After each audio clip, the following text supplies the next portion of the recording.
Boop, boop, boop, boop. I think we're good. Camera angle changed a little bit. Let me change it back. There we go. And yeah.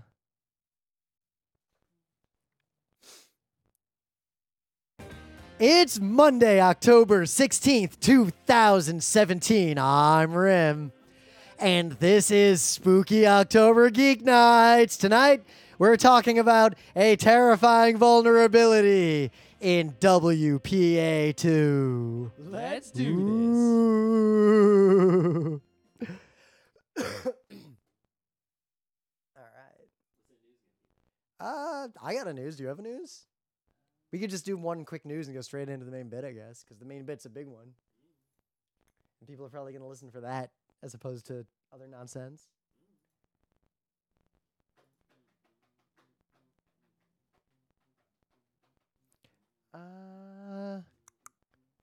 Let me see if there's a little light news I can put next to this Estonian news. Boop, boop, boop, boo.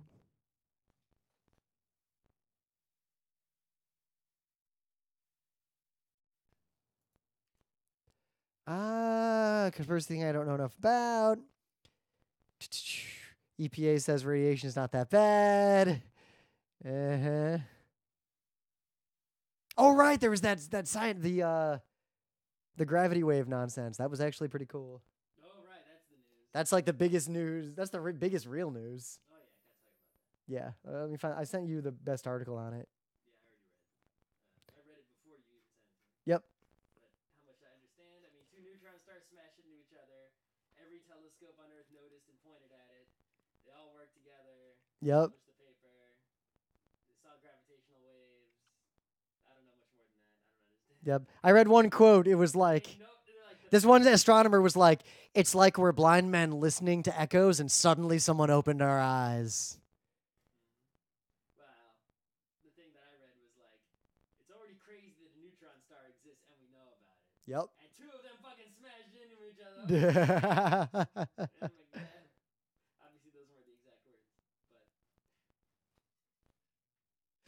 All right. Is let's some actually sad person start. already watching? There's 3 people watching. I had you muted because we didn't start the actual bit yet, and they were all Adam, Kate was complaining about it. Is it Adam and Kate? No, it is a completely different person. I'm assuming. Okay. I think it's that is just a coincidence. Is it now? The world wonders. Is there a person out there named Rym Emily? I'll make an account, Rym Emily. All right. Then I'll sell it to you. Oh, I still got to make Dick Von Fuckstein for the next Rangers game. Sure. I'll make it and share it and give you the passwords. We can both use it. No, you know what you should do? You should go to the jersey shop, and they won't sell you one that says Fuckstein. Yep. But you can write like D. No. You can write like D Von F Stein. You know how you can probably so you're wearing the jersey and you win the game, and then you stand up and point at the monitor and point at your that would be pro. Get the photo. The thing is that this text on the screen is too small. Yeah. I think that's part of their security is the small text on the thing. Yeah. I wonder if they'd make a Dick Von Fuckstein if I showed them a New York State ID that said this is my legal name. No. And also, if you went to a judge and said, "Please change my last name to Fuckstein," the judge would say, "Get the fuck out." What if your name was Dick Von Fuckstein? How would it be? What do you mean? How would it be? Well, because in order for someone's name to be Fuckstein, right, it means either It could be FUKK. Either their original name from history of their family has to be Fuckstein, which is nobody. There could or be someone. You need to convince a judge. Adam Fuckstein's a real person. You have to convince a judge. I'm pretty sure Adam Fuckstein is a real person. A judge somewhere to change your name to that and approve of it, which will not happen. I think that could happen. Yeah. There appears to be someone named Adam Fuckstein. I think they're just calling themselves that. I bet it's their real name. Anyway, your real name's not Rym. Let's. So I'm thinking about legally changing it actually. Why didn't you do it when you got married and it was free? Because I'm not going to change my first name. I'll change my middle name to Rym. That's actually, and you can't do that for free when you. I thought you could change your whole name for free. Seems like that's not 100% true. Maybe it's a state thing. But at my new job, my Rym's just like on everything. I've also cashed checks at my bank named out to Rym. Well, I can cash a check named out to Poop Poop if I want to. But let's assume that Fuckstein there is someone whose surname is Fuckstein. Mm. If that is true, and that person became an NHL player, Mm-hmm. then there would be a Fuckstein jersey. Yes. And in that case, I could go to MSG if they were on the Rangers and buy the Fuckstein jersey. Quite possibly. So there's a long-term troll to change your name to Fuckstein, raise hockey kids, and make hockey family, and hope that one day one of them makes it to the NHL. And then you've trolled. You're a little late. You got to hurry up. See if Emily approves. Well, run the Fuckstein idea by her, because you're gonna get to play that game again. I should join the game and try to sabotage whatever team you're on. Oh yeah, you can play it from home. Yeah. All right. Opening bit. Yeah. All right. Actually harder, I think. I think it would. I think you really want the crappy little phone. Make a tiny phone. No, it's just a website, right? Let's bring a laptop with code that basically goes. Oh yeah. And it's in like a zillion inputs with like a macro. It's like when I'm just turbo mode. I use the keyboard. Yeah.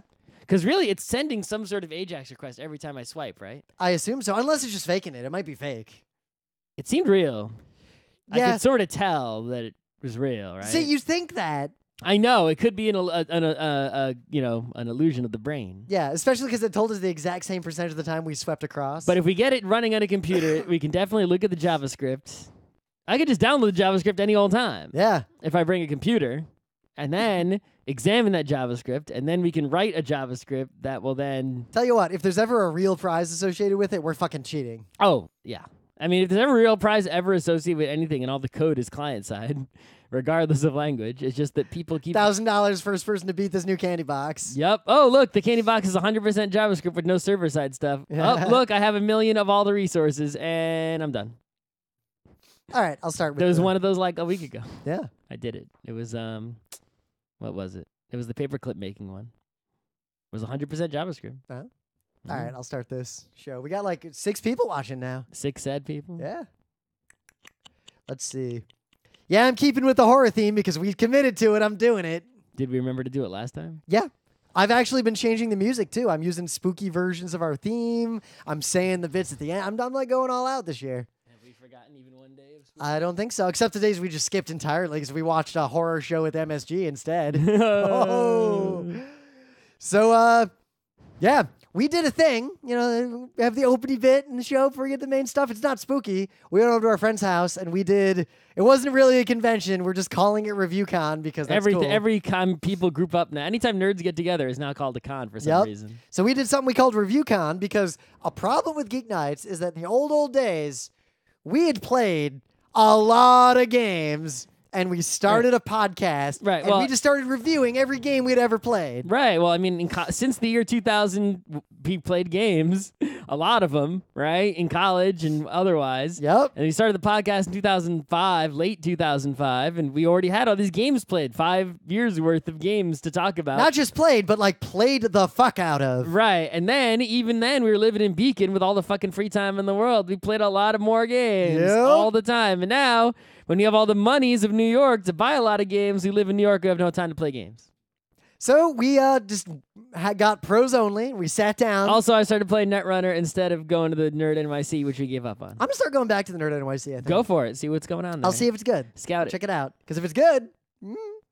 But anyway, so we did this thing, and basically we got pros together, and we just played tabletop games over and over and over again for as long as we could over the weekend for the primary purpose, not of like we had fun, but the goal was to make sure that at least me and Scott played enough mutual new games together and generated enough like photographs and video of it to do real full reviews of these games on Geek Nights. And is also Matt, because he does his little, his little video on YouTube.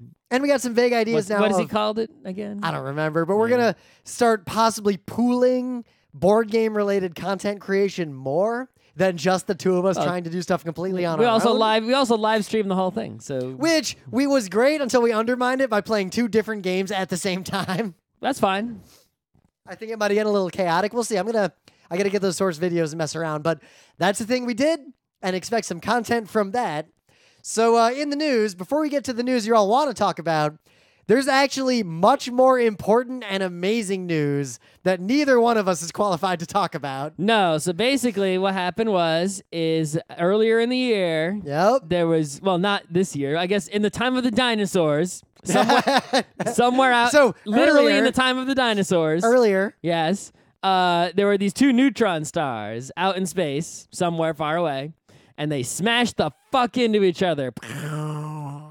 I think there's a great animation, of them hitting each other. And of course, the light from the energy from this explosion did not reach the Earth until earlier this year, Yep. because that's how time and space works.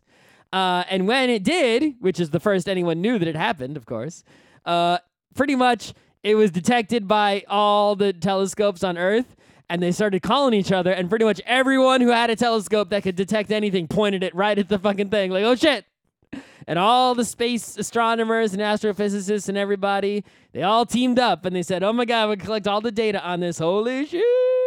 So what basically, if you don't know about gravity waves, they were only recently something we could start to explore as humans. And now they detected a whole fucking bunch of them. So we detected gravitational waves from this event that they're calling a kilonova. Yeah, why not? Yeah.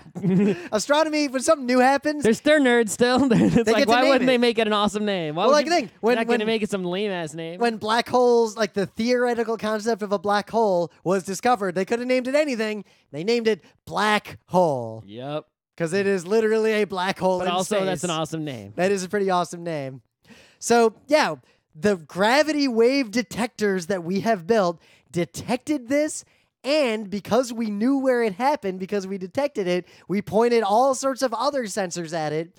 And this is the first time in history, human history, that we have gathered this much information across these different spectra of data from an event like this. An event that on its own, like you said before we did the show, the fact that we know the thing that we call a neutron star even could exist is crazy. Yep. So I'm not going to try to summarize all the details of this. Because I don't know, and I'm going to say a bunch of wrong, useless shit. Yeah, I know. You can read it You know on what your I own. know? You have internet. You have this podcast, therefore you have internet. Even worse, most of the big astronomy stuff I know is from the original Cosmos as a kid and high school. So it's probably way different by now.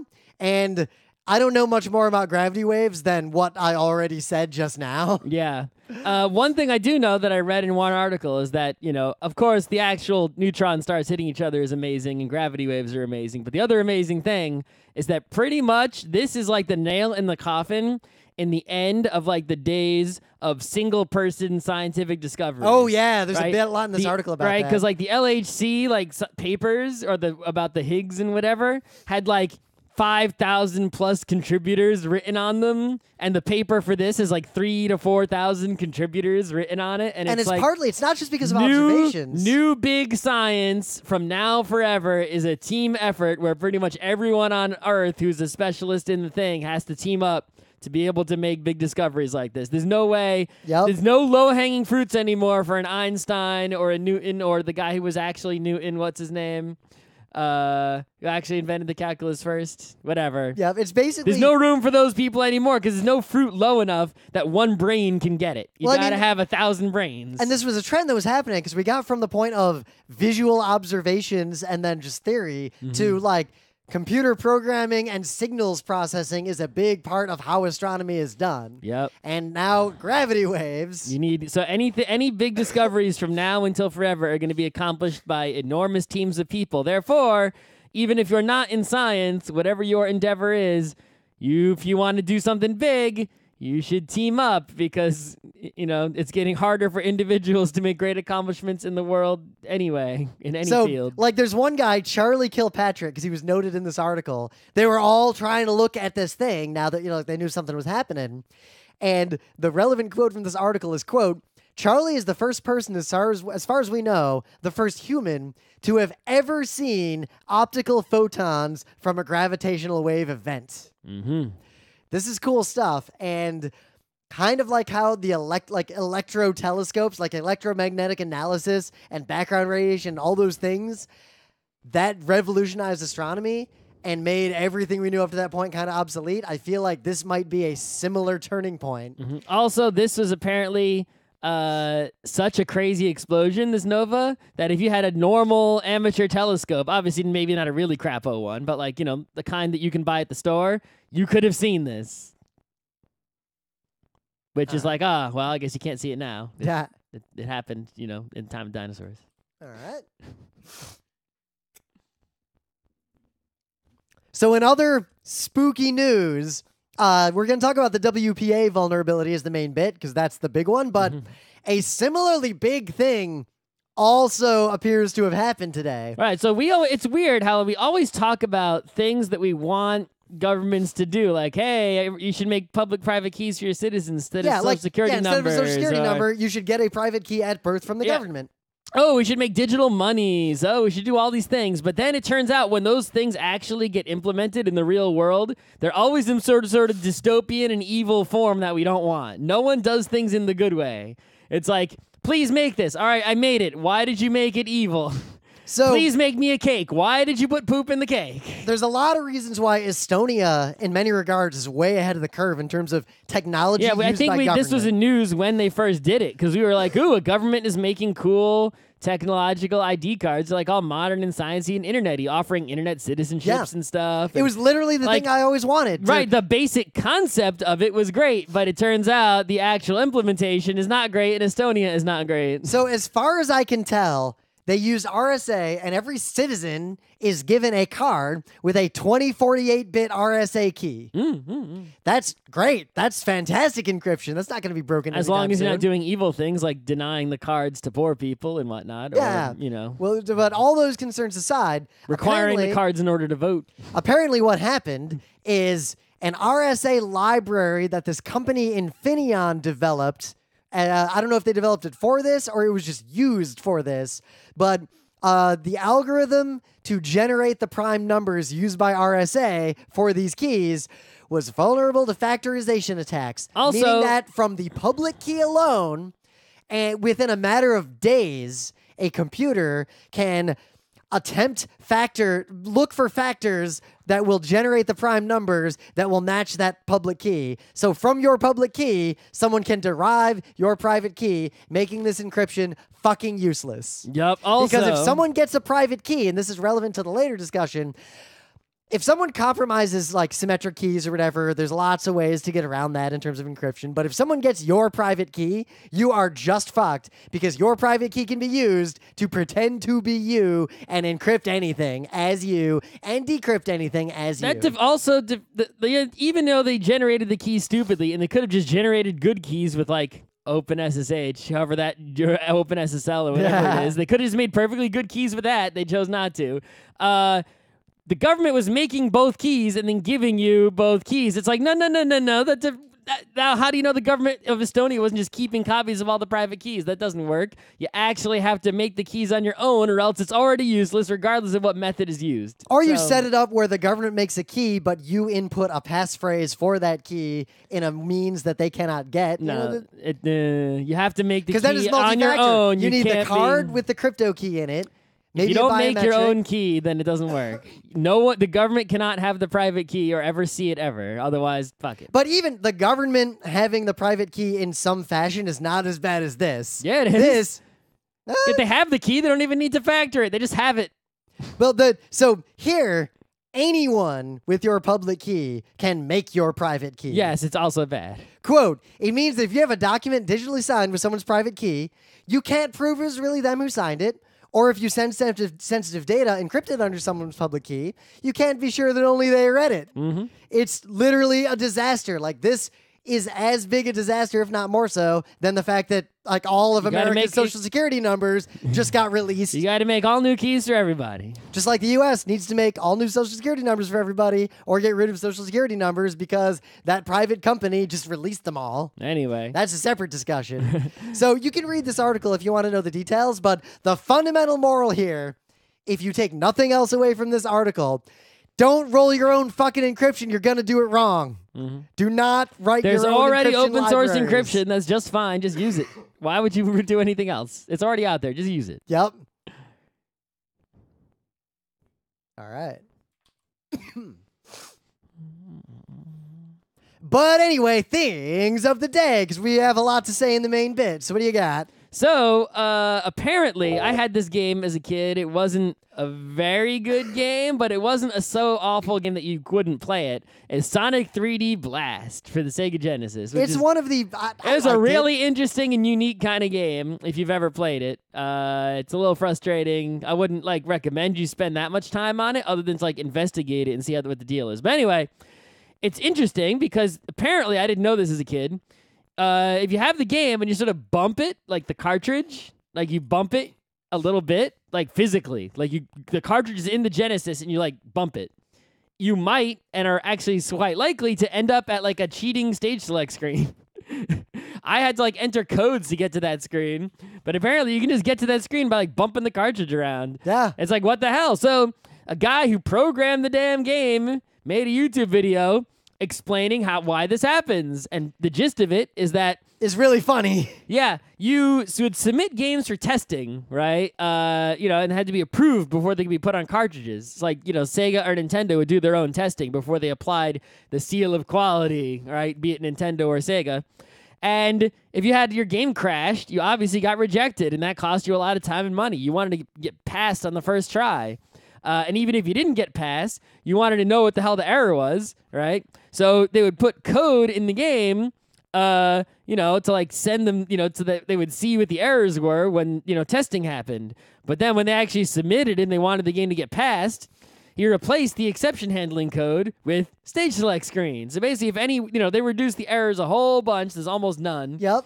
And they figure, well, this game can pass. And then it's well, in case there is an error of some kind, just go to the stage select screen instead of the error page, and that way Nintendo or Sega will approve the game because it never... Congratulations, you have found the secret level select screen. It's even blue. It never goes to any sort of crashing screen, right? If there's any kind of freaky error, it goes to the stage select screen. And think if the testers complained, you could just be that you found the secret code. Awesome. Yeah. So when you played the game, it was solid enough that I never got to the screen accidentally. The game never crashed on me, right? But if you bump the cartridge, that may just cause an exception when some data gets mangled or whatever, and thus you end up at the stage select screen. Yeah. So it's pretty cool. So Scott, what is a fractal?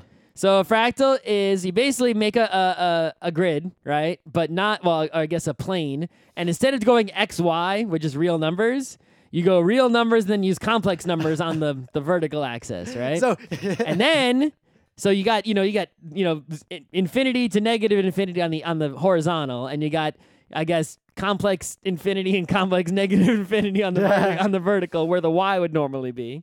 And then you make a little function, and you input a number into this function, starting with say 1 or something, or -1, or who knows what you start with. And you input it into the function, and number comes out, and you plot that on, you put the real number in, and the complex number comes out, and you plot it on the thing. That is a very computer science person who had to implement an algorithm to make these. Then you take the output, the answer you just got, and that's your new input, and you put that in the input, and you plot that, and then if it's in the set, it's it gives you a nice color. If it's not in the set, then it's black, or vice versa. And now you draw a cool fractal. What if it's 3D or 4D? Then it's hard to look at, but you can still do it. All right, can it be 1D? I don't know, but maybe. So, is it self-similar? I don't know what that means. Meaning, if you zoom in, it's the same. Yeah. You can zoom in forever because you can just keep using, smaller and smaller, or greater precision and much more decimal points, and you can zoom in forever, and you'll see the same pattern again eventually. So, fractals do not actually have to be self-similar to be fractals. Okay, that's a semantic thing, but okay. It matters a lot, actually. So I didn't know a lot about this. Mm-hmm. I had a pretty superficial understanding of fractals. Most people think of Mandelbrot sets. Yeah, Mandelbrot sets, Sierpinski triangles, Julia sets. Yep, Sierpinski triangle is probably the easiest. That's the babies first. Well, because you can just draw it yourself, if you really want to. Then you get Mandelbrot set, Julia set, and then there's a whole bunch of other ones that don't have famous names. Yep. So the real key that defines fractals and fractal math is the dimensionality. As far as I can tell from this video, because this video pushes significantly beyond the math that I know without having to look a bunch of stuff up. Fractals are basically shapes where the dimensionality is not a counting number. So they have a dimensionality of like 1.2 as opposed to 1 or 2 or 3. Oh, so it's something that has 1.5 dimensions? Yeah. How does that even fucking work? Yeah, so this video, and they use the coastline of Britain. Like, I can imagine 0, 1, 2, and 3 dimensions, and I can sort of imagine 4 dimensions poorly because I can know that I've seen 3-dimensional shadows of 4-dimensional objects. So it's basically, as far as I can tell. But I can't even imagine, like, anything 0.5, anything D. So the fractals that most of us think about, like the ones that you mentioned, are the ones that are pretty or interesting, and they're usually self-similar. Yes. But the whole point of fractal math is to be able to model things that are not smooth and self-similar, but that are rough and complicated. Yes, so fractals are really rough and complicated. So the idea to add roughness, like the example they give in this video is that calculus likes to say that if you zoom in enough, something is smooth and simple and easy to understand. Fractals, the idea that no matter how long you zoom in, it's still rough and complicated. So this video, and this is why I'm not going to say anything more about it because I've probably already said like 10 things that Dr. Hazard's going to yell at me about. But this video, if you watch those number file videos that we've linked to often, number file videos are comprehensible to me. I understand everything in every number file video I've watched and paid attention to. Number file seems to increasingly reference this channel, 3 blue, 1 brown, which I just realized is called that because the conceit is that there's 1 brown pi symbol and 3 blue pi symbols, and the brown pi symbol explains stuff to the 3 blue pi symbols, and the 3 blue ones ask the dumb questions that we ask. It's like Passover. There's the evil child. I guess in Passover there's 4 questions. The wise son, the wicked son. Oh my God, Tracy just gave yet another example of what he thinks a fractal is. Okay. But they don't have to be self-similar. So, number file will... I guess is baby's first version of this. Well, often... And I'm baby's first, obviously. Number file will basically say things like... 3 times. Here's a cool number file thing. By the way, this definition is actually simplified. If you want to know the real story, go to this 3 blue, 1 brown channel. Yeah, see, number file makes me think like, hey, I could be a mathematician. No, you can't. You can't. 3 blue, 1 brown. Because all the people talking on number file understand 3 blue, 1 brown easily. Yep. So 3 blue, 1 brown. I can't do that shit. If you watch these videos, like I grasp the concepts. Barely. Yeah, and the maths are. If I applied myself in college and didn't just give up on maths once I got to college, I could probably partially understand them. I was right to give up on maths. That's what this video tells me. You know what the problem is, though? In high school, that was the thing I was the best at, and the only reason I didn't continue with it is that... I was great at math until calculus. All the other kinds of math, I was way good. See, no, calculus, I did fucking I could have been a statistician. I'm good at that. I got into complex 3D nonsense and like multiple derivatives and all this weird crap and Gaussian surfaces, and it was awesome and I loved it. But then when I went to go to college, Al Biles was like, "Don't do anything hard, just be IT. You'll make money. Play my trumpet." I wrote a program that's playing along with me. You can do stuff like that. IT's great. Yep. And I was like, you know what? I'm done with math. I'm convinced by the trumpet man. This Pied Piper has taken me to computer in Moneyland. Yep. And he was right. And he what's was funny, a wise trumpet man. So he didn't Pied Pipe the rats out of town. He Pied Pipes the rats right into Fort Knox. I had to take like 1 calculus class at RIT. Rym's the rat. Compared to what I did in high school, that calculus 2, 3 stuff at RIT was like baby calculus. I've got to see. Calculus 1 was baby calculus from what I did in high school. What's the integral of derived 2x? This. Yeah. Then calculus 2, half of it was baby's first, and half of it I didn't learn. But luckily, Rym's TI-89 was able to help me get a C. I forgot I had that TI-89. The TI-89 can integrate, kind of. Because I bought it, and I only used it in 1 class. I only had an 86 that couldn't do calculus. And then... I had an 85. Yeah. You also had an 89 that I borrowed. I bought the 89 at RIT because I had to take 1 like fucking stupid calculus class because RIT wouldn't give me credit. You couldn't eat food, but you bought a TI-89. Yeah, you know what? Because in that stats class, I was not doing that shit by hand. Anyway, for stats, I was fine with the 86. And then calculus 3, I just failed 2 times, 3 times maybe. I don't remember. What was your calculus 3? Like, what was in that class? Oh, it was like, sum of stuff over a series. No. You know, does it converge or not? And I don't remember anything else because I think- obviously if I did, I wouldn't have failed. Yeah, I think And then I took it in the summer and got a C because when you take a class in the summer with only like 10 people, everyone in gets class, to see. Everyone gets to see. Discrete math was probably, and like DiffyQ were like the most fun things I remember doing in Oh high yeah, school. I'm way good at discrete math. It's not DiffyQ that much. DiffyQ I enjoyed the most, I think. But I'm good at math that use normal numbers and not weird shit. so when I was a kid taking those classes, I go to my parents like, here's what I'm doing in high school, and they didn't know what the fuck it was. But now, if Rym from like 1998 came to Rym today and showed Rym today the math Rym in 1998 was doing, Rym today doesn't know what the fuck that is. No, I don't know what It's the all fuck. gone. Nope. I lost it. Nope. It's gone forever. Let's do the main bit or the meta moment. Yeah, this video is great, and you should watch it. And I'm curious what you think of it because I know a lot more about fractals now, more the practical applications of fractals as opposed to cool Mandelbrot sets. So yeah, in the meta moment, the book club book is the 5th season. I'm almost done with it. So the next Thursday episode, we're probably going to discuss this book. So I hope you read it. I hope you read it. And you know what? If you I'm haven't holding read it off yet, reading the second one so I don't mess up that episode of Geek Nights. I'm going to read the other 2 books based on what I've read so far. 'cause I mean, people are telling me, some people are telling me at least, that the other books are not good, but the second book did win the Hugo Award just like the first one. Yep, and I really want to know So, I some mean, stuff. How bad is it really going to hurt me to read at least the second one? I'll see for myself. I don't know if I can trust So, everybody perfectly. Takeaways so far is I'm curious if you at what point different people figure out who different characters are in relation to all these stories. You know, the timeline situation. Yep.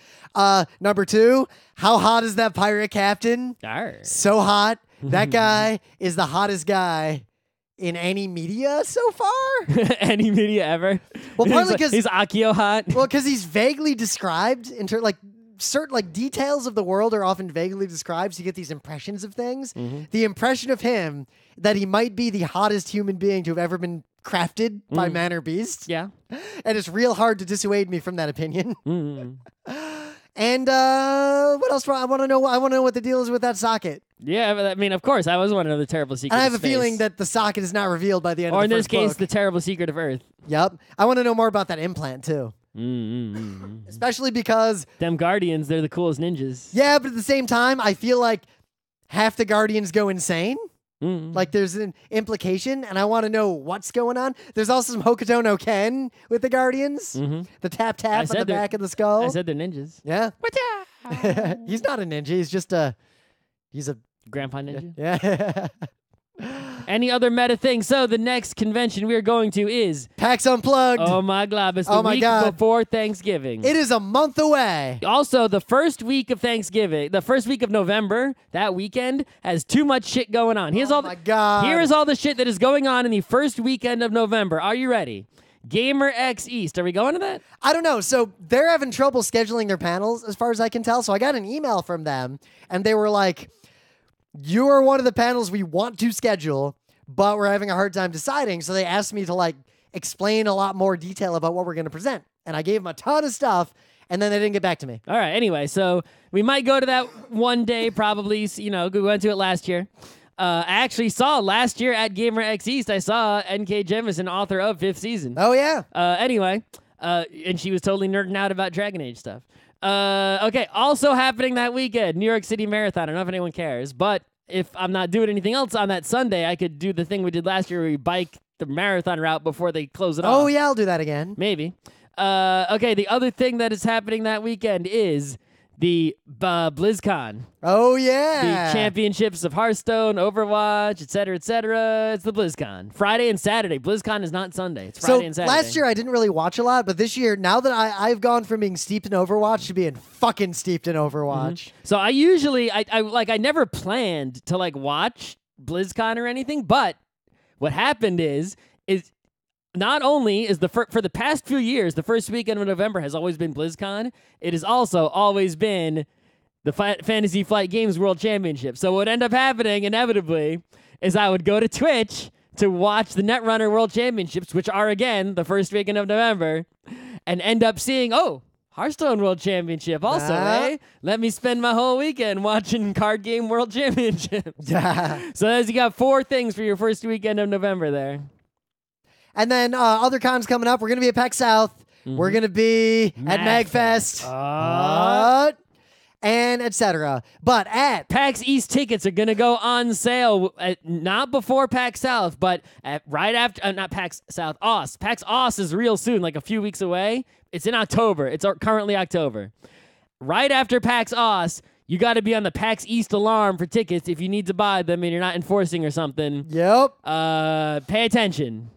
So at PAX Unplugged on Saturday, we are doing the kind of thing we did at old PAXs. We're going to do this 2-hour event where we're going to teach everybody the, like, super pro dick moves of Carcassonne. Well, we're going to teach you how to play Carcassonne, even if you never played it. Then we're going to teach you how to be a dick at it. Win at Carcassonne and be the best, all the best Carcassonne strategies, so there'll be nothing you don't know about Carcassonne. And then there'll be a Carcassonne tournament. A single elimination tournament. We can unleash. I want to see what happens when a bunch of people who have just been given expert knowledge unleash that upon each other. Yep, we're going to make monsters. There can be only one winner. It's a tournament. We're making monsters and having them fight for us. Yeah, it's going to be amazing. It's going to be awesome.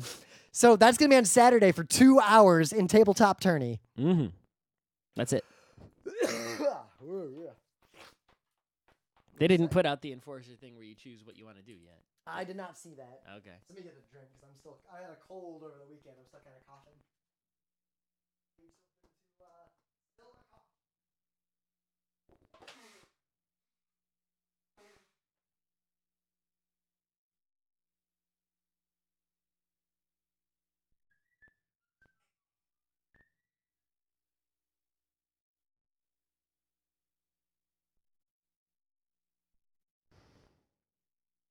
A little bit of poison.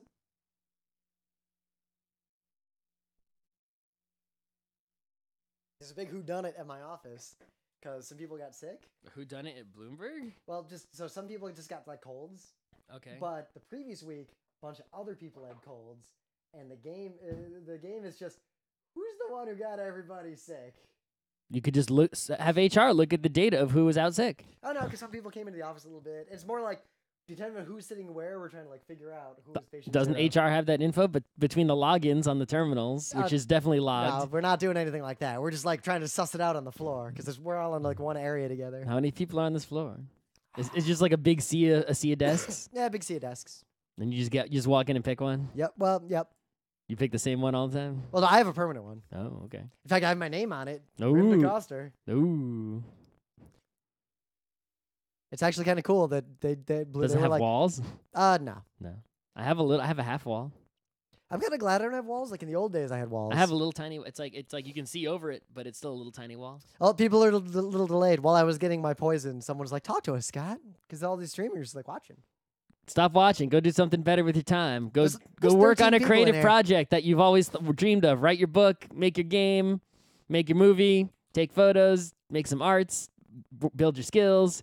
There's many things you could be doing instead of watching us talking. Oh, one person just left, so maybe you're onto something.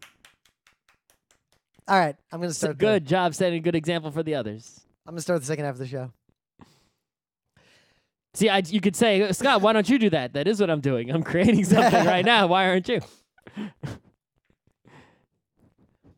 So I was at work, like in a bunch of Monday is when I have a bunch of meetings. Every job I've ever had, Monday is like all the status meetings and the sprint meetings and the stand-ups and everything.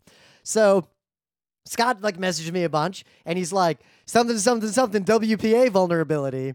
And I think in the back of my head, all right, that'll be an interesting thing to go read about. Apparently no. When I woke up, there was a news, WPA is completely broken. Then and then 10 minutes when I actually left the house and read the internet a second time on the subway, it was on every single site. It was in the Feedly feed like 20 times. Because usually when there's a news like important thing has vulnerability, you do zoom in and people were kind of trumping up how bad it was. Or there's something on just tech sites for nerds. This is on every website, and rightfully so. Because this one affects everyone. Everybody. Well, no, you know who it doesn't affect? People still using web because they're just still as fucked as they were before. So we're going to not just talk about this vulnerability. I also want to talk about the security of Wi-Fi in general, right? Yeah, we're not going to go into the details because... we're just got to get the concepts here so you have what you need to know to make it through this world safely. So ostensibly, we do know a lot about like the details of WEP and WPA and everything, but the reality is...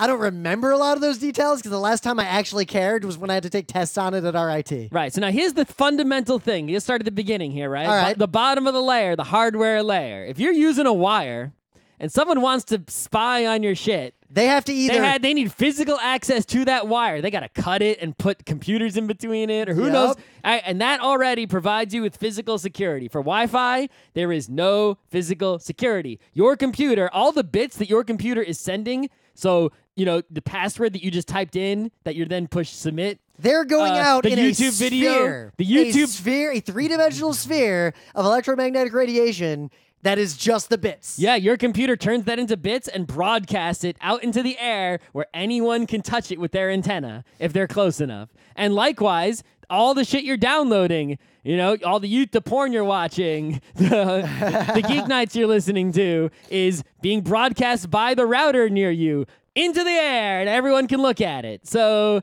how the fuck do we deal with that? And the answer is lots of encryption. So it's interesting because there are unencrypted wireless protocols. Yeah, you don't have to use encryption if you don't want to, and maybe there are cases where you don't want to. Now think of it like it's the same concerns as with wired in that regard. Like in the old days, networks were one big open network. So wired networks were a lot like modern day wireless networks. Mm-hmm.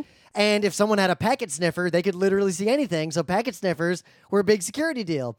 But the practical reality is that in the modern world, everyone's switched. There's no hubs anymore. Yep, as we move to bridged and then switched Ethernet, effectively every device is communicating with one other device in a single point-to-point bidirectional link that is not shared by anyone else. Right, so if you wanted to see other people's traffic on a wired Ethernet network at least, you would have to physically mess with something to get the router or the switch to send you their bits. Yep.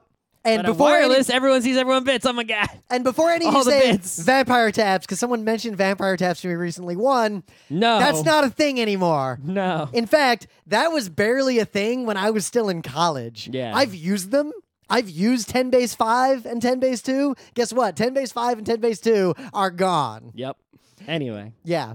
So wireless networks need to ostensibly encrypt the data so people can't just sniff on it. So the earliest ways to encrypt data on a wireless network was to use something called, effectively a group key, group symmetric encryption of some kind. Yep. Meaning there is a encryption key that can be used for that network, and everyone on the network shares that key. So if you're connected to the network, you can see everyone else's bits who is also connected to the network, but someone who doesn't have that key can't connect and can't see anything. Right, now this could be considered to be okay, because if you have permission to, as long as everyone trustworthy has the key and no one shares it, wrongly, and it's a well-generated key and a cryptographically secure key, it's like, well, listen, you're all allowed in this company network, and you're allowed in the wired part of it, and you could see everything on the wired part anyway, so you may as well let you see everything in the wireless part too. It's not like anyone can sit outside our company and spy on us. It's all encrypted. You know? Now, the main reason this wasn't a concern is that for a long time, not many people used wireless Ethernet. Yeah, it's not like people in those days, these olden days, had Wi-Fi in every single device they owned and were using it for everything. It was only, certain people who could afford specialized equipment. It was usually corporate environments where that kind of trust environment existed. So that's not companies had laptops with Wi-Fi and schools had it before people had it. Yep. So nowadays, that is not the case. Everyone has Wi-Fi for everything now. Not only is Wi-Fi ubiquitous, but Wi-Fi is used on untrusted networks. Wi-Fi is used in public places. It's used everywhere on Earth. Yep. Not just in one particular place. It's also used in environments that need high security. Like, for example, POS is point of sale systems. So like a cash register in the modern era pretty much has to be connected to the internet or it won't work. And it's not like you're... Or connected to a network of some kind. Right, I mean, think about any place that's like a place of business, a store, a restaurant, right? It's like people aren't wiring places up with Ethernet in every place that there's a computer, right? You got these like restaurants now where there's like an iPad on every table for you to order food with. You go to the airport, there's iPads like lined up on everything, right? Yep. All these, no one's wiring Ethernet to all these things, and a lot of these devices don't even have Ethernet. They're just all Wi-Fi only. Yep. So there's Wi-Fi everywhere. anywhere to support these things. Any place you go, hotels or whatever, anywhere, usually you'll be able to see an SSID for the public Wi-Fi for you to use to get your internet, and a whole bunch of other secured ones, and those are for like the business to operate. You know? Oh my God, I found this simple website. I was just looking for like a cheat sheet of all the different protocols. And there's one here that lists all of them, and it has a fast facts, how it works, and should I use it? And for WEP, it's just no. No. Nope. So WEP was the first one that really existed as far as any of you will care. Yeah, this is the first one that like normal consumer people were using, whatever. Like in the old days, if you set up a wireless router, your choices were WEP or nothing. Yeah, so we used WEP. And You know what WEP stands for? I never Web knew until now. Wireless encryption protocol. Wireless equivalency privacy. Really? Meaning it is equivalently as private as a wired network. Wired equivalency privacy. Oh, okay. WEP. But it's not. Well, so it ostensibly was. The problem, So the practical problem with WEP is that the keys could only contain hex values. Yep. So 0 through 9 and A through F. And you could make them kind of long, which you should. And we made ours long as possible. So ours was dead beef, because you can spell that using only the letters A through F. followed by the number 69. 9 times. Nice. Mm-hmm. 9 times. Yep. So it was dead beef, nice, X9 is how you could remember that. Right. And that was what we came up with, and we used it. And Because that's all there was in those days. And the other reason we used WEP, even after we knew WEP was dead, is that certain devices, for example, the original Nintendo DS, only supported WEP. And WEP is still better than nothing. So even after the days where I knew we shouldn't have WEP, I made a separate like sub network that was WEP only, that was sort of like separated from everything else. couldn't get to the internal biz. Just so our DSs could still connect to the internet. So of all the issues with WEP, they're all kind of moot, so we don't need to talk about like the pros and cons If you of WEP. use WEP and someone wants to, they can just break it and see everything and do That's everything. it. In like 2001, I want to say, someone was just like, oh, here is a method to reliably attack WEP and gain access. The end. You can just get software for free from the internet and put it on your laptop and walk around, and you find a WEP network, you can not only connect to it, but spy on everything everyone's doing on it wirelessly. Yep. So WEP. don't use WEP unless you are making a honeypot. So WEP had problems, and independently of that, Or you really want to get your DS online. Yeah. And in which case, you better know what you're doing to make sure you don't accidentally have any important data going over that WEP. Yep, it's very funny. All these sites I'm going to don't actually describe how WEP works anymore. They just describe that it was broken. Yes, it's super broken. But the other thing is that not only are these security things used for encrypting the data going over the air so that no one can spy on you, they're also controlling access to the access point. Right? Like you type your password in to connect to the router, and you go, oh, what's the Wi-Fi password? Right? That's also part of WEP or WPA, right? So yeah, WEP is not only broken, meaning, hey, you can get spied on, but also WEP being broken means if you enable WEP on your router, someone can come and use your internet and use all your bandwidth. Yep. Which matters if you have limited bandwidth or someone's going to download stuff and your internet's going to be all slow. So WPA version 1 was an interim protocol because WEP was fucked and we needed something. Right, so they made WPA 2 is just the final modern version of WPA, effectively. Mm-hmm. So as far as you're concerned, WPA 2 is the only one that is used right now. Yeah, there's no reason to use WPA 1. I've never seen a device in my life that only supports WPA 1 and not 2. I see things that support WEP only, mainly the Nintendo DS. Yep. But I've never seen anything that supports WPA 1 and not 2. So there's no reason to use 1 or enable 1 or whatever. Just use 2 only. Pretend 1 doesn't exist. I don't even know why it's there. I don't know. Anyway, so what does WPA 2 do that WEP does wrong? It fucking works.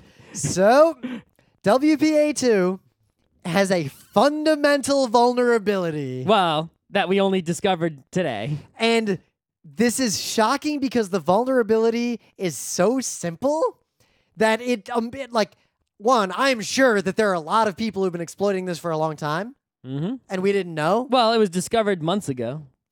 No, I am confident that at least some state actors have probably been using this vulnerability for a long time. Quite possibly. Because this vulnerability likely. has existed for as long as WPA 2 has existed. Right, it's not something that's like wrong with some routers or some software or some OSs, although some are worse than others. Yeah, like Linux is extra fucked. Well, I got an Windows. Ubuntu patch to WPA supplicant today. So Yep, but like Linux is just way worse affected than Windows. Well, Windows is it wasn't a problem actually in the Linux kernel. It's a problem with WPA supplicant, which is the open source WPA thing. Yep. Anyway, so here's the vulnerability that was discovered, right? So the way WPA2 works is that this is 4-way handshake, right? Because you want to do this encryption that's really good, and it's actually the encryption that it uses has mathematical proofs guaranteeing that it's not going to get broken except by brute force, which is pretty impossible because by the time they brute force it, your Wi-Fi session is done and you're going to somewhere else with a different key, right? Yep. So an important point to kind of bring up is that pretty much all encryption in a practical sense, like all the data that's actually being encrypted in almost every protocol you'll ever use uses symmetric keys, meaning both sides have the same key, which... So basically you do this handshake, and what happens during the handshake is you and the router cooperate to make a key, and you end up making the same key, and you encrypt and decrypt everything using that key. The reason for this... And no one else using the same Wi-Fi or is using the same key, and they probably won't because every time you connect, you make a new key. Now, the reason for this is that public-private key not only provides a way to encrypt data transfer, but it proves who you are. You can prove that you are the person you say you are. So the drawback is that asymmetric encryption like that takes a relatively huge amount of computing resources to actually transmit encrypted data and then decode that data and vice versa. And also you have to somehow get your public key onto the router and vice versa using a key exchange. But you can send your public key in the clear because by definition, public keys are not secret. Right. The whole point is that I can give you a public key in the clear. Yep. I can broadcast it to the world. You give me the same, broadcast to the world, and anyone who got both those keys can't do shit with them. But because this is so computationally expensive, you only use your Wi-Fi would be kind of slow. Yep. Because your CPU would have to work overtime to do that encryption. So you use we need this exchange. We need easier encryption so Wi-Fi doesn't get ridiculously slow. Yep. So the problem with symmetric key is that the key that we share, we both have to agree on the same key. And if anyone else finds out that key, we're hosed. So you use the asymmetric encryption to generate and share the key that you'll then actually use. You never actually send that key any other time except during that handshake. Right. But anyway, so here's what happens, right? Is there's this handshaking process that we're not going to explain the details of, in which your computer or phone or iPad and the router that your access point you're connecting to negotiate the shared key you're going to use for this session only. And then all the further data you send between each other is going to use that key, and now no one else using that access point or anyone else around is going to read any of that data. But here's the thing. That handshakey part, you're not sending anything during the handshakey part that will allow anyone to break the encryption. The encryption itself, right, cannot be broken. What can be done is tricking one or both sides into using a different key. Because basically, one part of the handshake... it's wireless. It's not reliable, right? So they're writing the protocol. They're like, oh, yeah, if this doesn't get sent or whatever, just send it again because, it might mess up. You have to send it multiple times just in case, right? So the third part of the handshake, it's a 4-way handshake, is the part where it sends basically this nonce key thing. A nonce is a actually random number. This is the simple way to think about it, that you use to initialize or sort of set a key. It's not the key. It is a component to generate a key such that the key is unlikely to be able to be reverse engineered. There's a lot of reasons why you use nonces. Regardless, what you can do is first you establish a man-in-the-middle relationship, right? So one way you can do this would be to set up an identical Wi-Fi access point on a different channel, and then you trick, say, someone's iPad into connecting to you, and you forward their traffic to the router. Big deal if you do this, right? Nobody cares because what? You're getting encrypted data from an iPad, sending it to where it's supposed to go, and then receiving encrypted data from the router and sending it back to the iPad. The iPad thinks the internet's working fine. You're not stealing any info. Who gives a shit, right? So we don't care if someone does that. Whatever. But here's the thing. I'm intercepting the handshakey part. And the handshakey part, I'll just change a little bit here and resend the handshakey part a few times after it already happened. Right? And then it forces it to use a known nonce, I believe is the vulnerability. Exactly. So now I know what your nonce is, and I've made you use my nonce, and I already know what the key is going to be and such. Now, I think this is where it's worse with Linux, because in Linux, it always goes to all zeros. Yeah, there was the bug in WPA supplicant that was just fixed, because I saw the patch today. it already got deployed on a lot of Linux distros. Yep. Fixes that. But yeah, without that patch, including other Linux devices like your Android phones, it's going to be all zeros. Yeah. So, dirt. Yep. So anyway, once you do this, you can now decrypt all the Wi-Fi traffic between the device and the router. So that might not be too bad, actually, because They're just sniffing. how much stuff are you sending that's not encrypted? For example, Let's see. I'm on every site I'm on right now is HTTPS. so they're going to see a bunch of HTTPS traffic. And Congratulations. You Yep. see nothing. It's already encrypted again. And remember, even if they see the handshake, because HTTPS also uses symmetric keys, it only uses the asymmetric keys to initially exchange the keys. Everything, that piece is also encrypted. Right. So they can see anything that you're sending that's not encrypted, which they could already see anyway if they're out on the internet because it's not encrypted. But what else could they do? Well, This is where it gets complicated because what they can do depends on what specific handshake algorithm you're using. right. Also, what you can do depends on how clever you are Yup. and what other settings are on the network. So I believe most people use AES. yes. So that's the one that we should probably talk about. Yes, that's because the, WPA2 can be used with different encryption mechanisms. and there's one The actually, one you're using is AES. Don't use the TKIP, but don't use the other one. So apparently there's a GCMP is the one I didn't actually know anything about. I never heard of it before today. Galloy Counter Mode Protocol, and I just learned a lot about it. It's kind of fascinating. We'll get Okay. back to that because that one you're super fucked, as opposed to AES, we're just kind of regular fucked. Uh-huh. So with AES, they can definitely snoop all your. Or here, I'll quote this article because this is much better research than what I'm doing. An attacker can decrypt network packets, making it possible to read their contents, and they can inject malicious content into TCP packet streams. Yeah. Because, I mean, they're man in the middle now, so they can, you're visiting a website and a JPEG comes along. Well, they're not a full man in the middle. They cannot forge messages. So they cannot pretend to be the person that they attack. No, but if you're receiving a JPEG from a website, I'll just replace that JPEG with GoSee. And GoSee shows up on Google.com instead of the Google logo.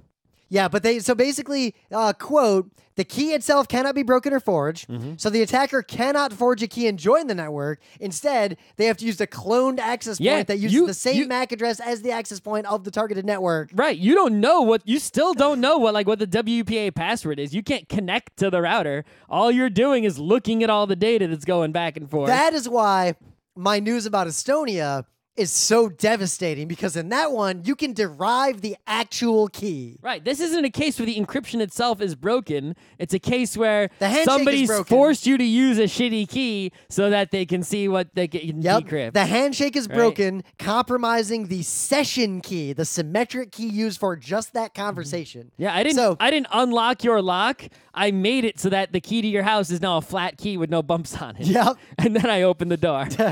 It's So- still a perfectly secure lock. Your key is just really stupid. So if you're using TKIP, which if you're in a corporate environment, they might have set it up. There's a lot of reasons why people use TKIP, but I don't want to get into the details of TKIP because I don't know them offhand anymore. The message integrity code can actually be recovered.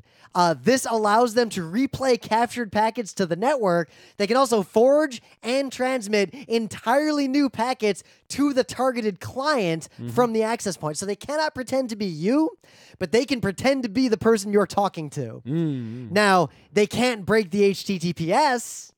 However, So you can't inject legitimate data into an HTTPS stream because you don't know the encryption right, methods if you're used. using a VPN, let's say, that would still, on another level, be another layer of encryption. They wouldn't see anything you're doing. They'd see just a VPN connection, and they'd have to break that too, which they probably couldn't. However, some things don't go over the VPN, like, say, the DHCP negotiation that happens. No. So what they can do is you could, during the DHCP process, if you forge some packets or inject, you could trick someone's computer into using a different DNS server, and now suddenly you're sending to all sorts of weird websites instead of the ones they're trying to go to. Yep. Or you can do just force them off the network and then try to reconnect as them, depending on what mode, what. Well, to reconnect as them, you would need to get the WPA password, which you So couldn't do. let's go down one layer more, because GCMP, which I didn't know a lot about until just now, is not commonly used. But I've never seen a router that has it. so I'm going to read a quote from the article.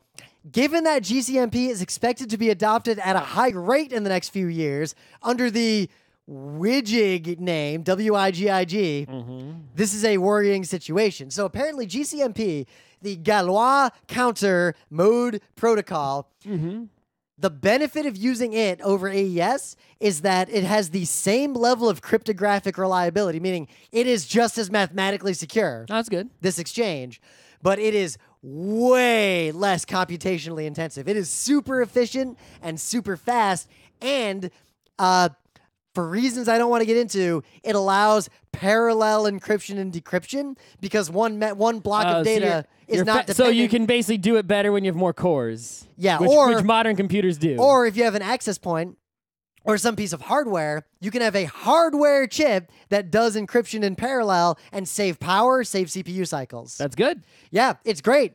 The problem is, now this is the part I don't understand. Something about the way the GCMP system works means that if the nonce is known, GCMP gets extra fucked. So, quote, it is possible to replay and decrypt packets. Additionally, it is possible to recover the authentication key, which in GCMP is now used to someone protect, can connect to your Wi-Fi. is used to protect communications in both directions. So you can actually And forge. now, if someone connects to your Wi-Fi, they can now access your private network resources. They can forge packets to you and from you. Like if you connected to my Wi-Fi, got my Wi-Fi password, you could start deleting stuff off my NAS. Or I could connect Or to you, or watching you're my connected to videos. your Wi-Fi. I can connect to your Wi-Fi and pretend to be you connecting to websites. Mm-hmm. So, yeah, this is horrifying, and it's probably not going to be fixed in a lot of places. No, a lot of you basically have to update router firmwares and also device firmwares. Yeah, and a lot of- devices and routers that are not maintained by their manufacturers. Anything with Wi-Fi, anything, every single Wi-Fi device you own needs a patch to its software or firmware, and a lot of them are just never going to be patched. Even ones that have patches, it's like you think your local restaurant is going to update its router firmware? Yup. No, they don't even know about this, even though it's all over the news. And then what's going to happen is, I guess, until they buy a new point of sale system, every credit card they swipe, somebody could sit in that restaurant and look at all of them. Yup. Internet of Things devices, point of sale devices, internal network devices that are used by companies. Now, the bad news is that it's affecting every Wi-Fi everywhere. The good news is that you have to do it. You can't just suddenly attack everywhere. You have to do specific attacks on a specific access points and specific devices. Meaning if you run a network, you got to worry about this a lot. Physically be close enough to the place you're attacking within Wi-Fi range with your computer, specifically trying to do this. Yup. Right? So it's not like I can just suddenly, fuck everyone on the whole internet. Right? Now, with SSL, there is an interesting thing. If you can... yeah, I forgot about that part. If you properly configure your SSL website with a thing called HSTS, that means, let's say you visit google.com, right? And you visit google.com with HTTPS. The HSTS will tell your web browser, yo, you see this google.com you just visited? Yeah, I just visited google.com with the SSL. It's all encrypted and shit. It's like, I know, bro. But the thing is, we know, you and me, that this Google, right, has HTTPS working, right? Yeah, we know. We're using it right now. That's why we're having this encrypted conversation. To be safe, never talk to Google again unless it's HTTPS. Do not talk to Google again with HTTP ever. Don't do it. Now, a lot of websites, for good reasons, will gracefully fail to non-encrypted traffic if TLS doesn't work. No, that's not what happens at all. You're talking about the vulnerability specifically here. No. So what HSTS is that thing which says, yo, web browser, never talk to me unencrypted ever again. And the web browser says, okay, I promise I will never talk to this domain again without SSL because I know that domain has SSL that works, and it sent me the HSTS thing which told me never talk to it again. But meaning if it tries to talk to you unencrypted. Right. If your web browser, if you then go into your web browser and type in HTTP google.com without an S, it'll just switch to S because HSTS said never use non-S with me. And if S is really blocked or broken in some way, it just won't let you connect. It won't let you connect to that website because the web server configured HSTS. Now, so it'd be like if every time I came to Scott's house, I said, don't open the door for me unless I say this magic code. Right. Now, and then I come and don't say the code, you ain't opening the door. Right. Now, let's say that this website, doesn't use HSTS. They configured their SSL wrong. That means you can visit that website with S or without S, whichever one you like. and your web browser won't refuse, even though it once visited with S and they have S set up and you think you're encrypted. You know, when you visit the next time, you could not use S and the website will still work and it won't. Yep. Your Well, that's what I browser, was getting at. your There was a- browser doesn't care because it doesn't have HSTS turned on. There were a lot of reasons why that was common, but there's Right. no need for that in the modern Right. era. So the person who configured that website, the web, that company, right? Say Twitter. Twitter has it correct, but let's say Twitter didn't have it correct. You visit Twitter with HTTPS one day, and then your browser lets you visit without S the next day, and you're not paying attention to the green lock, right? So here's what can happen with this Wi-Fi vulnerability. Someone does this Wi-Fi attack to the WPA, and they get in between you and the router, and then what they do is they visit the Twitter or the Google, and they handle all the SSL between them and the Google. So as far or as the Twitter's Twitter, concerned, you're a perfectly valid client. right? Because this other person is the Twitter client, but then in between you and the evil person, you're not using SSL, right? You're sending unencrypted stuff to the attacker, and they're using SSL to talk to the website. And now, because there's no HSTS, your browser is perfectly okay not using HTTPS, and you weren't paying attention that you're visiting Twitter and there's no green lock, so you didn't realize it because you weren't looking it up there. Yep. Right? The green lock would be gone, right? So if you pay attention, you can protect yourself from But this. Twitter would otherwise work fine. But Twitter would otherwise work fine. So Now the reason you might this not works, notice the green lock missing, and now they got you. and the broader reason why this works is that you can use asymmetric encryption to prove who both sides are. But in the way that is used in the web is me as a client or a browser use it to prove that the website I'm connecting to is who they say they are. The website does not use it to prove that I am Rym. The website uses it to prove that I am still the same person who said hello earlier.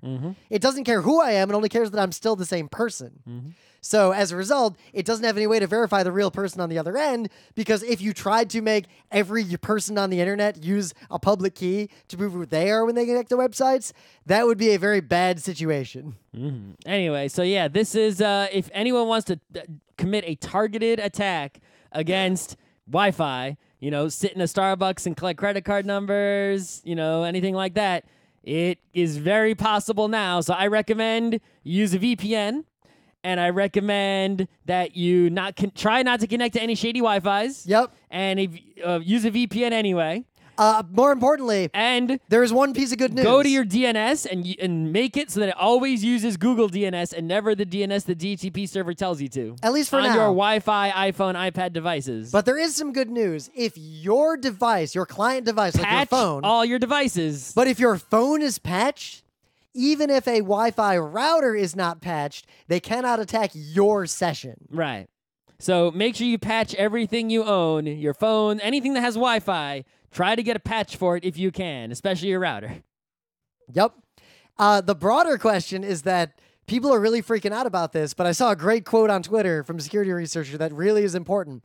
If you are the kind of organization or person where security matters and you're freaking out about the 0 day... Why do you have Wi-Fi on? No. There's a much broader question.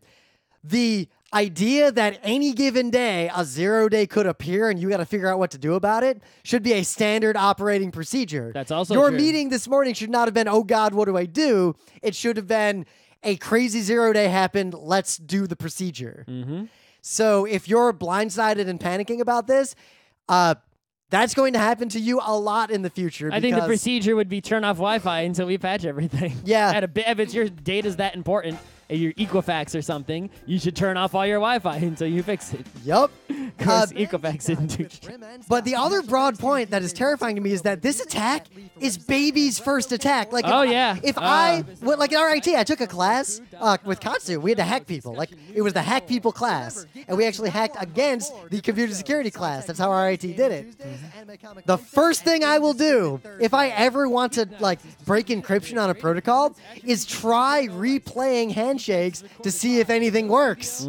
The fact that it's a handshake replay problem is ridiculous. Did no one test this in all these years? No one noticed this? I cannot believe that. I'm so confident that intelligence organizations around the world have been using this for attacks for a long time. And I wonder who dropped the ball. Like it's crazy to me that the The vulnerability. whole world and all the people who made WPA2, no one noticed this. Yep. No one Every ever just. every router ever, anyone who ever wrote a WPA2 implementation ever. Yep. Like no one noticed. Like, hey, if I replay it, like, And something then this funny happened one there. guy noticed, and now the whole world freaks out. Yep. I mean, someone noticed the thing about how I mean, the you debugging can't blame code me. works It's in not. that Sonic game. I've never written a WPA2 stack. Dude, right? at this point, I barely remember how WPA2 actually works. Right. It's like, it's not my fault. But I guess, is that most people? Are we having a few people make technologies that are widely used without being looked at? Yep. What things should I look at when I get home to see if there's a vulnerability? Are we going to find some terrifying TLS vulnerability like real soon that just ruins it? They've had a bunch of them and fixed them. Yeah, they have. This one's hard to fix because it affects hardware. Yep. I think that's the reason why people It are affects so many devices of companies that have gone out of business. That's why I think people are so afraid of the GCMP problem, because GCMP is super vulnerable to it. And because GCMP has the capability to be greatly enhanced by a hardware device, there are probably chips that hardware implement GCMP with WPA2 and now that need are to now be changed. worthless. Yep. Worthless chips. That is probably the problem. I'll bet those chips. You should have made FPGAs, bro. Yep. You could patch them. FPGAs generate a lot of heat and are slow and expensive, though. But you can patch them. Yeah, you can patch them. But that also means theoretically you can patch them, meaning a virus rewrites what they're doing. So, Yeah. Yeah. Yeah. You can patch it and then flip the little switch on them to lock. Yeah. Oh my God. I remember a story when I was a kid. We'll end on this, where there was a gas station in Michigan and they were ripping off their customers by charging them Superman style, Superman 3, like extra cents per dollar. I saw a YouTube video recently where somebody was at a gas station. Oh yeah, and they stopped pumping. They stopped pumping, and 'cause usually when you stop pumping gas, you take the handle off and you put it back in the pump, and then you look at the numbers, right? What was happening was this gas was charging you about a penny per second, even if you weren't pumping. So the time between when you took the handle off and put it in the car and took it out of the car and put it back on the pump, you were losing money. And they were basically stealing, a few cents from every customer, and you would never notice, which is genius, but also evil. Yep. So And worthy of jail. the gas station I remember, because it made all the news when I was a kid, it went one step further. There was a light switch that turned on a lamp in the gas station. Like, it really worked. But if that lamp was on, it also instructed some of the pumps to charge people extra money. Mm-hmm. And they would turn it on much of the time, but they'd turn it off if an inspector was coming. They'd turn it off sometimes just to obscure the pattern. And they made a lot of money off of that, apparently, for a long time, until some investigative reporter figured it out. Mm-hmm. Good job, investigative reporter. Yeah. I just still can't believe that this vulnerability was only discovered today. Well, released today, discovered a few months ago. Mm. So, yeah, patch your shit. The end. Boop. And we're out.